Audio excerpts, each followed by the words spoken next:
చేసింది ఏమీ లేదు. కేవలం మారల్ సపోర్ట్ అనొచ్చినేమో, దాన్ని తెలియదు నాకు. అలాంటిది మాత్రమే చేశాం. అయితే ఈరోజు ఈ సభకు ఇంతమంది వ్యక్తులు వచ్చి ఆ నాన్నగారి గురించి మళ్ళీ ఒకసారి పునరుచ్చరణ చేసుకోవడానికి వీలైంది. వచ్చినటువంటి కవులు, రచయితలు, విమర్శకులు, పాత్రికేయులు, ఇంకా బంధువులు, మిత్రులు అందరికీ కూడా ఈ సందర్భంగా నేను కృతజ్ఞతలు చెప్పుకుంటున్నాను. ధన్యవాదాలు.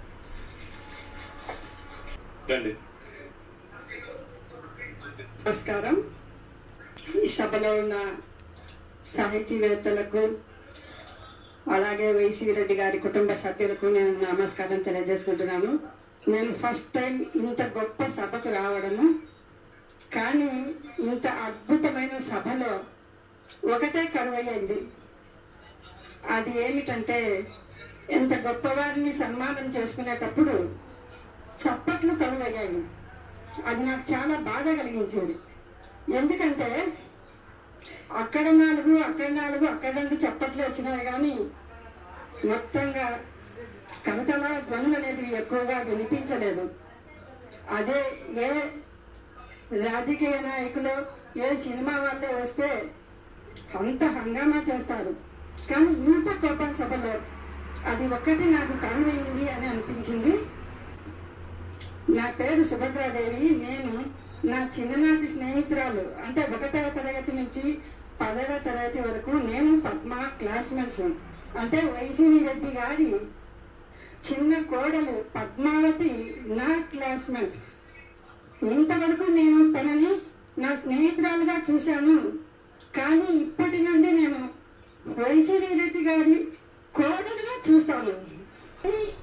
ఈ మాత్రం అదృష్టమైన నాకు దొరికింది. దానికి నాకు చాలా గర్వంగా, సంతోషంగా ఉంది. అది నా ఫీలింగ్ అనేది నేను ఇక్కడ షేర్ చేసుకుంటున్నాను మీ అందరితో. ఇంత గొప్ప కార్యక్రమాన్ని జరిపించిన ప్రభాకర్ రెడ్డి, వారి అన్నదమ్ములందరూ కూడా నిజంగా ఇప్పుడు సమాజంలో ఎట్లా ఉందంటే కుటుంబాలకు విలువే లేకుండా పోతుంది. ఎవరికి వారే యమునా తీరి అన్నట్లున్నారు.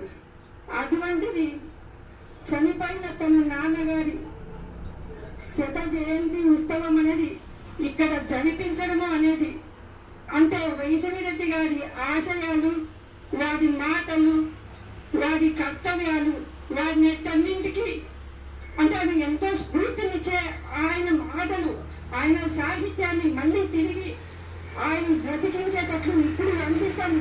ఆయన మన మధ్య ఇక్కడే ఉన్నాడు అని వారి తండ్రి గారిని తిరిగి ఇక్కడ ఈ సభలో వారు ఉన్నారు అన్నట్లుగా ఈ గొప్ప కార్యక్రమం జరిపించిన వారి కుటుంబ సభ్యులకు నేను ధన్యవాదాలు తెలియజేసుకుంటున్నాను.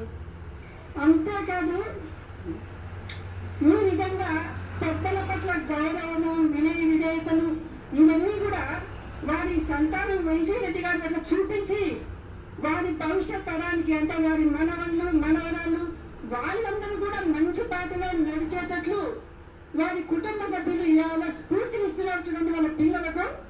అది చాలా గొప్ప అభినందనీయం అన్నమాట. నాకు ఈ అవకాశం కల్పించినందుకు ధన్యవాదాలు. ధన్యవాదాలు మేడం. మేడం గారి స్నేహితురాలట, చిన్నప్పటి నుంచి కూడా వారి అభిప్రాయాన్ని వాళ్ళు పంచుకున్నారు.